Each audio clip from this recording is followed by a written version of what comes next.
Hello guys, my name is Steffen Foullon and welcome to our new Norma Academy video. Today we will show you how to clean a deer skull, a red deer skull to be exact.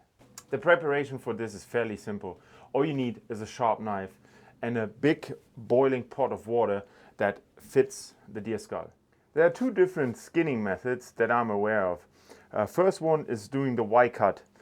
The Y cut means you actually take the knife starting here from the nose, cutting yourself through until here after the antlers, and then you do a Y cut at the back of the skull and peel the skin off from there. The second cutting technique starts here at the mouth, and you cut your way through here below the eye and you stop here at the antler. The reason for doing this is that we actually want to keep the coat onto the nose. Why that? The nose is the most fragile part, and after cooking it, it can easily break when you take the skin off with the high pressure water hose. We'll go for the second technique and we will leave the skin here. The first thing we'll do is we'll remove the lower jaw. How to do this? Turn the head upside down and then open the complete jawline on both sides. So what you really need to do is cut the muscles, basically the jaw muscles. The next thing you need to do is make a cut on the left side and on the right side of the inner jaw and cut the muscles. After losing the inner jaw muscles, continue with the outer jaw muscles. So after cutting through all the bones and tendons, it should be fairly easy to remove the lower skull. So we removed the skin of the deer and we also removed the skin of the lower jaw. We need to cook the lower jaw as well. This is very important, especially here in Germany and all over Europe, because a true age determination of the red deer is only possible if you keep the lower skull and if you look at the teeth to be exact. Yeah.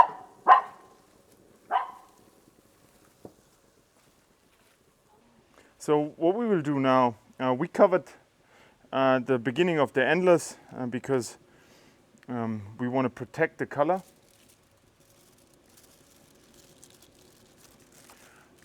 So what we will do now is basically show if it fits. So we will dip the skull into the boiling water and we will make sure that it's not covered until here, you know. So you just have to basically find the right position and the right water level to place the deer skull in. Because whatever boils will lose color, and we really want to keep, yup, that's perfect. And what you want now is a constant cooking temperature, so you really want to have the water on 100 degrees Celsius, and from now on this deer will cook approximately 90 minutes. We'll do some testing in between, but the stag was 4 years old, so it shouldn't cook that long. If you cook it too long, you will weaken the bone structure and you will actually destroy the bone if you cook it too long.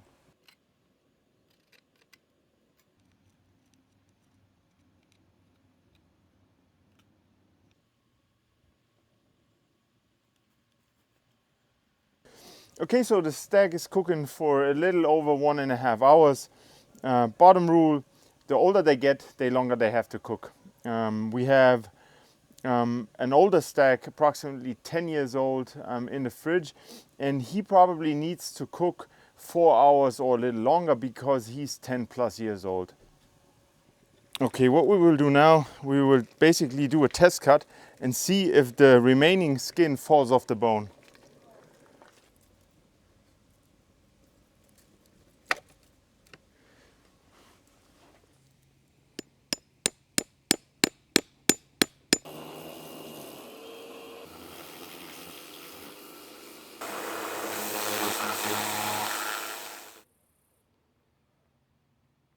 The last step needs some preparation.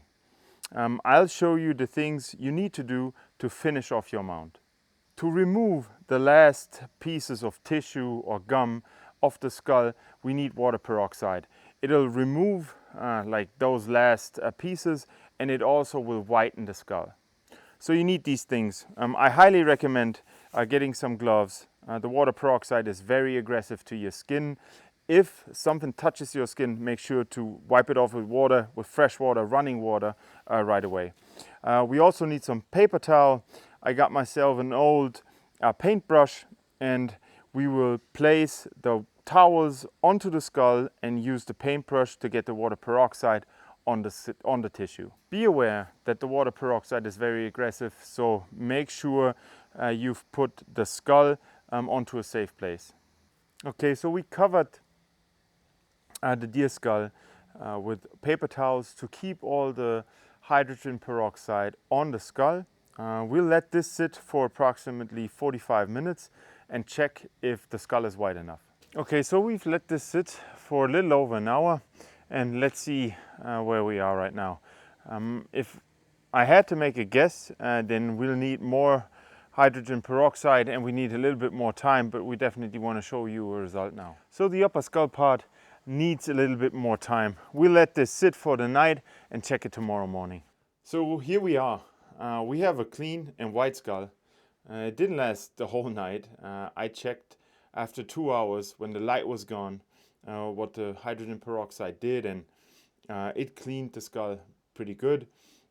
Took away all those small gum parts and meat here and there that causes odor. So this skull is ready to mount and we have a wonderful trophy. We also cleaned the lower jaw. That's really important for the age determination. You can only determine how old the stag is when you check the wear of the lower teeth or of the lower jaw. I'm really happy how the cornets turned out, especially the color. That's always very important, so I highly recommend covering those with aluminum foil. You really want to keep the natural color. Quick side fact, the color actually comes from the stag damaging the tree, and the tree juice causes the color change, the brown color. Below the velvet, the antler is actually white. So if you don't cook them accordingly, they become white again.